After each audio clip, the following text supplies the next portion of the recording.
In this lab class, we are going to see the experiment BJT based RC phase shift oscillator.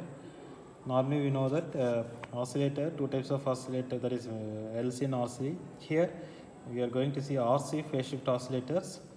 So aim is to produce a sinusoidal waveform, and we have to verify theoretical and practical frequency. So practically we have to find the frequency from the waveform in the CRO, and then we have to verify using the formula, right? So apparatus circuit, as usual, transistor, that is a voltage divided bias, right? Voltage divided bias, that is an voltage divided input, that is two resistors, right? The circuit is used here. Transistor and resistors, a single RPS, and capacitors for coupling capacitors, and there's a breadboard for connecting circuit and connecting wires, and you need CRO for this experiment, right? And this is the circuit for this phase shift oscillator. So RC, this one is this transistor, this 470 and 12 kilo ohm represents the voltage divider input. It produces input to the bias, and RC and RE, CE, and coupling capacitors, 10 microfarad. We have used this one represents the voltage divider circuit, and this two coupling capacitors. There is an output of this transistor is taken as a feedback and feed to the feedback circuit. Here we are using 3 RC networks. One RC network on 330 ohm and 0.1 microfarad. It produces a 60-degree phase shift, and another RC network produces another 60-degree phase shift. Another will produce another 60-degree phase shift, right? So transistor will produce another 180-degree phase shift. So totally 360-degree phase shift will be obtained using this RC phase shift oscillator.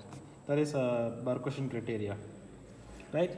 So model waveform, it will produce, this circuit will produce a sinusoidal waveform. That is, we are giving a DC input. Based on the DC input, it will produce a sinusoidal output. Okay. So tabulation part. So from the practical, that is from CRO, you have to measure the amplitude and time period, and have to measure the frequency, that is 1/t, right? Sorry, frequency. Okay.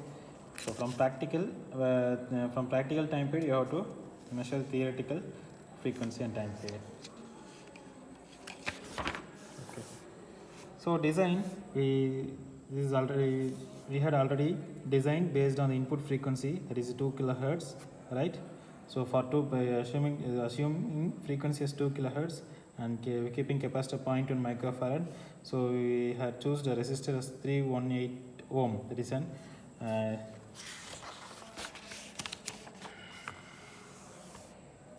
so here resistors 330, approximately 330 ohm, nearby resistance 330 ohm for design, right? Okay. So now we will move into the circuit. So as per the circuit diagram, this is an BJT transistor, and here an RPS is used, an RPS supply to resistors, that is in VCC, from VCC to resistors given to the base and collector, and then coupling capacitors. This capacitor, one part, that is one capacitor inductor produces 160-degree phase shift. Another capacitor resistor produces another 60-degree phase shift. Another capacitor and resistor produces another 60-degree. So this comprises feedback network. This feedback network is connected with one coupling capacitor. Another it is connected with another coupling capacitor. Okay, right. And output is, we are taking the output from the collector, and we are going to see the output in the CRO. Okay, right. So in this CRO, 2 channels are there. This one is a channel 1 and this is channel 2. So suppose if we are connected in channel 1 means we have to keep adjust the value, that is just like this. This is an voltage per division, that is an, and this is a time that is a time factor, time division, right, for measuring amplitude and there is an amplitude and time period. For measuring amplitude we have to use voltage divisions.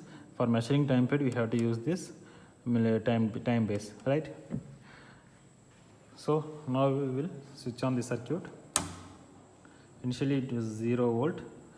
See, when I am increasing the volt up to when I am increasing the voltage up to 12, so DC, when I am giving the DC input to the circuit, it start oscillating.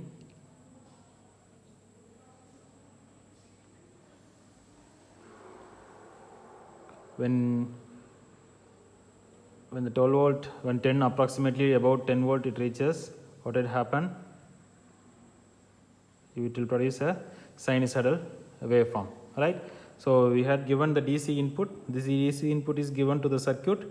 So in the feedback network, it is a feedback network. Again, the feedback is given to the transistor circuit. So it is continuously moving and it produces a sinusoidal waveform. Okay. So now we will measure the waveform. How we are going to measure the sinusoidal waveform?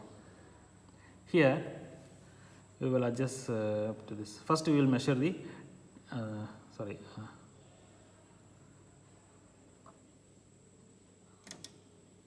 if we put ground means it will become center.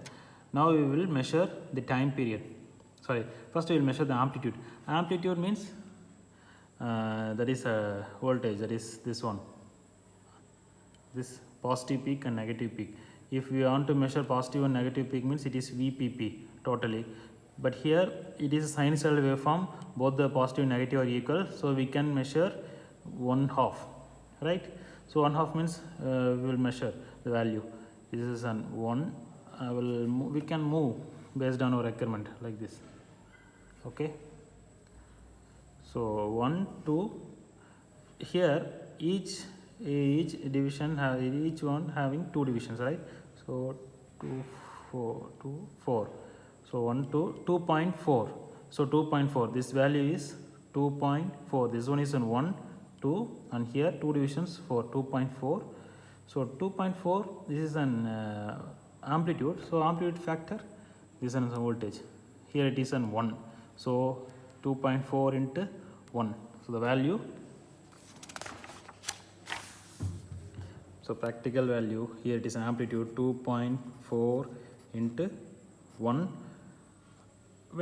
Please note that whether it is voltage also available, millivolt also available.